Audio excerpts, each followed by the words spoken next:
তো hello everyone, তোমাদের জন্য একটা বিগ আপডেট। এটা হচ্ছে ইন্ডিয়া পোস্ট অর্থাৎ গ্রামীণ ডাকসেবক, বিপিএম অর্থাৎ ব্রাঞ্চ পোস্টমাস্টার, এবিপিএম অর্থাৎ অ্যাসিস্ট্যান্ট ব্রাঞ্চ পোস্টমাস্টার, এই তিনটি পোস্টের জন্য প্রচুর পরিমাণ ক্যান্ডিডেট কিন্তু এই চাকরিটির জন্য অপেক্ষা করে আছো অনেক দিন ধরে।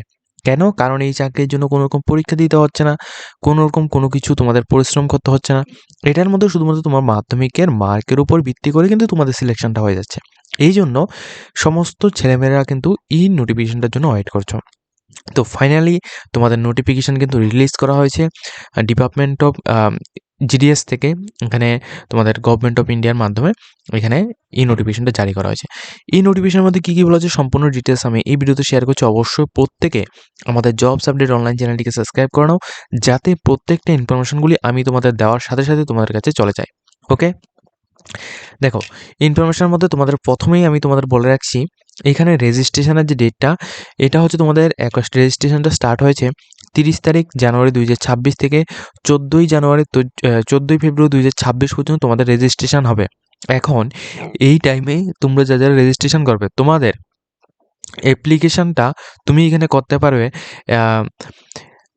এখানে দেখো 1 তারিখ জানুয়ারি 2026 থেকে 1 তারিখ জানুয়ারি 2026 থেকে তোমাদের 16 তারিখ ফেব্রুয়ারি 1 তারিখ ফেব্রুয়ারি 2026 থেকে 16ই ফেব্রুয়ারি 2026 এই তারিখ পর্যন্ত তোমরা এখানে অনলাইন অ্যাপ্লিকেশন তোমরা সাবমিট করতে পারছো। এরপর এখানে তোমাদের যদি কোনো কিছু ভুল হয়, ধরো তুমি এখানে অনলাইন অ্যাপ্লিকেশনটা করে নিলে, এবার ধরো তোমার কোনো একটা কিছু ভুল হলো, তুমি এখানে চেঞ্জ করতে চাইছো, সেক্ষেত্রে তুমি 17ই ফেব্রুয়ারি 2026 থেকে 18ই ফেব্রুয়ারি 2026 এই তারিখের মধ্যে তুমি এখানে তোমার যে ফর্মটা রয়েছে ওটা তুমি চেঞ্জ করতে পারবে। ঠিক আছে, তো এটা হচ্ছে বেসিক ইনফরমেশন। এখন দেখো তোমাদের আমি অফিসিয়াল নোটিফিকেশান তোমাদের বুঝিয়ে দিচ্ছি। এই নোটিশটা দেওয়া হয়েছে তোমাদের, ভালোভাবে তোমরাই জানো। নোটিশটা দেওয়া হয়েছে তোমাদের 28 জানুয়ারি 2026-এ, শিডিউল 1 জানুয়ারি 2026-এর নোটিফিকেশান। এখানে তোমাদের ব্রাঞ্চ পোস্টমাস্টার এবং অ্যাসিস্ট্যান্ট ব্রাঞ্চ পোস্টমাস্টার এবং ডাকসেবক এই 3টি পোস্টে নিয়োগ হচ্ছে। ওকে, রেজিস্ট্রেশনের ডেট আমি সমস্ত কিছু তোমাদের এখানে বুঝিয়ে দিয়েছি, তোমরা অবশ্যই জিনিসটা দেখেছো। ঠিক আছে, তো যারা এখনও রেজিস্ট্রেশন কমপ্লিট করোনি, অবশ্যই তোমরা 14ই ফেব্রুয়ারি 2026 এই তারিখের আগে রেজিস্ট্রেশন কমপ্লিট করে নাও। এরপর তোমরা অনলাইন অ্যাপ্লিকেশনটা 2 ফেব্রুয়ারি 2026 থেকে 16ই ফেব্রুয়ারি 2026 পর্যন্ত তোমরা অনলাইন অ্যাপ্লিকেশনটা সাবমিট করতে পারছো। এরপর তোমাদের যদি কোনো কিছু ভুল ভ্রান্তি তোমাদের হয়ে থাকে, সেটা তোমরা 18ই ফেব্রুয়ারি 2026 থেকে 19 ফেব্রুয়ারি 2026-এর মধ্যে তোমরা কারেকশন করতে পারছো। ঠিক আছে, এখন তোমরা এখান থেকে দেখে নিতে পারবে যে তোমাদের ব্রাঞ্চ পোস্টমাস্টার যে পোস্টটা রয়েছে, এটার মধ্যে তোমাদের কাজ কী রয়েছে ওইটা তুমি এখান থেকে এখানে স্ক্রিন থেকে তোমরা এটা দেখে নাও। অ্যাসিস্ট্যান্ট ব্রাঞ্চ পোস্টমাস্টার এই পোস্টের মধ্যে তোমরা ধরো আবেদন করলে, সেক্ষেত্রে তোমার কাজ কী থাকবে সেটা কিন্তু এখানে দেওয়া হয়েছে। এরপর ডাকসেবক যে পোস্টটা রয়েছে, এই পোস্টের মধ্যে আবেদন করলে তোমাদের কাজ কী থাকবে সেটা কিন্তু এখানে দেওয়া হয়েছে। ঠিক আছে, তো সম্পূর্ণ ডিটেলস এখানে মেনশন করা হয়েছে। এখন দেখো স্যালারিটা ভালোভাবে বুঝে নেবে। বিপিএম অর্থাৎ যেটা তোমাদের ব্রাঞ্চ পোস্টমাস্টার, এটা কিন্তু প্রথম। এরপর রয়েছে তোমাদের এবিপিএম অর্থাৎ অ্যাসিস্ট্যান্ট ব্রাঞ্চ পোস্টার এবং ডাকসেবক। তো বিপিএম যে পোস্টটা রয়েছে ওইটার স্যালারিটি কিন্তু অনেক বেশি, যেমন 12,000 থেকে 29,380 টাকা তোমাদের এখানে স্যালারি। এবং অ্যাসিস্ট্যান্ট ব্রাঞ্চ পোস্টমাস্টার অথবা তোমাদের ডাকসেবক, এই দুটি পোস্টের জন্য তোমার 10,000 থেকে 24,470 টাকা তোমাদের এখানে স্যালারি পাচ্ছ। ঠিক আছে, এখন দেখো এই পোস্টের জন্য আবেদন করতে হলে তোমাদের মিনিমাম এজ 18 বছর হতে হবে, ম্যাক্সিমাম তোমাদের 40 বছর হতে হবে। এই ক্ষেত্রে তোমাদের এই 18 থেকে 40 বছরের যে সময়কালটা, এটা কত তারিখ থেকে ডেটটা কাউন্ট করাবে সেটা আমি তোমাদের বলবো। তবে এর আগে তুমি দেখে নাও, যে এসটি এসসি যদি হও সেক্ষেত্রে তুমি 5 বছরের রেজিস্ট্রেশন পাচ্ছ, ওবিসি হলে তুমি এখানে 3 বছরের রেজিস্ট্রেশন পাচ্ছ, পিডাব্লিউডি হলে তুমি এখানে 10 থেকে 15 বছর পর্যন্ত রিল্যাক্সেশন ব্যবস্থা তুমি এখানে পাচ্ছ। ঠিক আছে, এই বিষয়টা অবশ্যই লক্ষ্য রাখবে। এবং কোয়ালিফিকেশান, শুধুমাত্র তুমি এখানে মাধ্যমিক পাস আউট যদি হও সেক্ষেত্রে তুমি আবেদন করতে পারবে।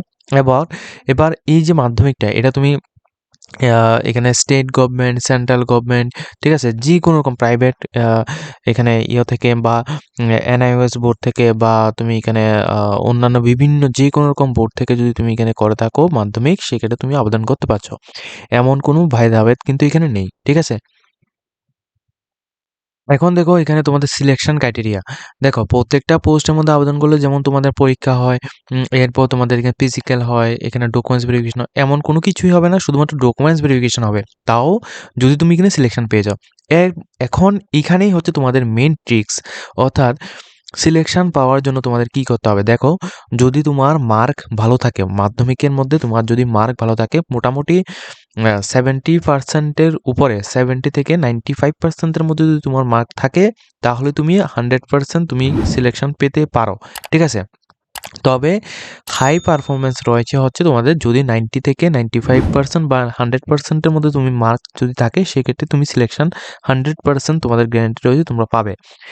তবে কিছু, কিছু এমন জায়গা রয়েছে যেখানে কিন্তু কম কাট অফ যায়।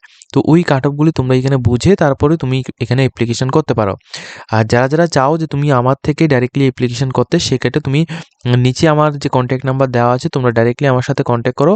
কনট্যাক্ট করলে আমার সঙ্গে সম্পূর্ণ ডিটেইলসগুলি বুঝে, ঠিক আছে? মাধ্যমিকে মার্ক কেমন রয়েছে ওইটা তোমরা ভালোভাবে তোমরা আমাদেরকে ডিসকাস করবে। ডিসকাস করলে আমরা কিন্তু তোমাদের ওইভাবে অ্যাপ্লিকেশন করে দেবো, ঠিক আছে?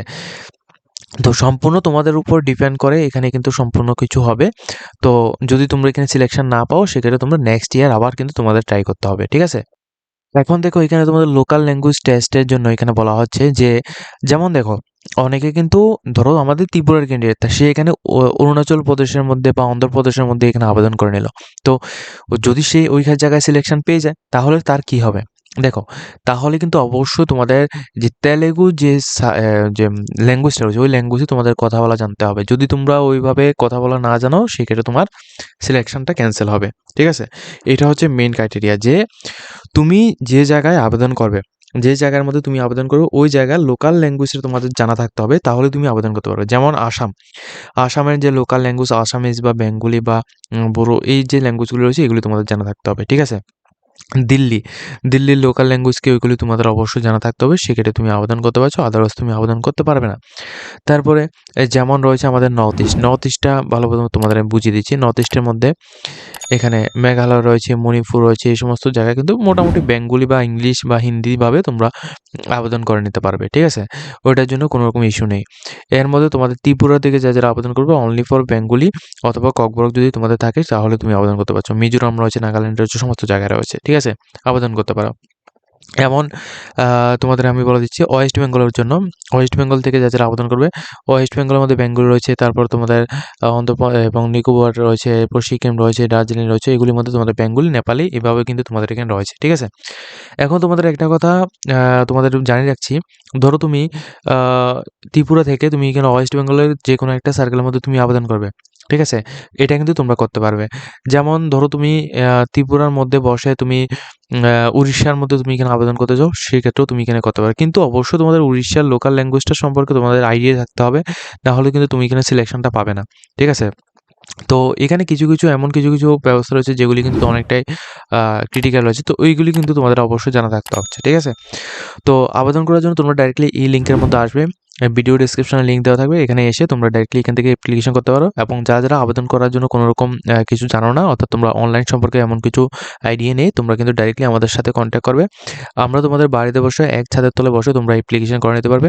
শুধুমাত্র 100 রুপিস আমাদেরকে অ্যাপ্লিকেশন চার্জ দিতে হবে, এবং যারা, যারা জেনারেল জেনারেল অথবা ওবিসি ক্যান্ডিডেট, যারা এখানে মেল ক্যান্ডিডেট রয়েছে, তোমাদের জন্য 100 রুপিস অ্যাপ্লিকেশন চার্জ গভর্নমেন্টকে দিতে হবে। এবং যারা general, OBC, ST, SC candidate female রয়েছে, তোমাদের জন্য কোনো টাকা লাগবে না। প্লাস যারা ST, SC candidate male candidate রয়েছে, তোমাদের জন্য 100 রুপিস অ্যাপ্লিকেশন, তোমাদের জন্যও কিন্তু কোনো রকম অ্যাপ্লিকেশন চার্জ লাগবে না, ঠিক আছে?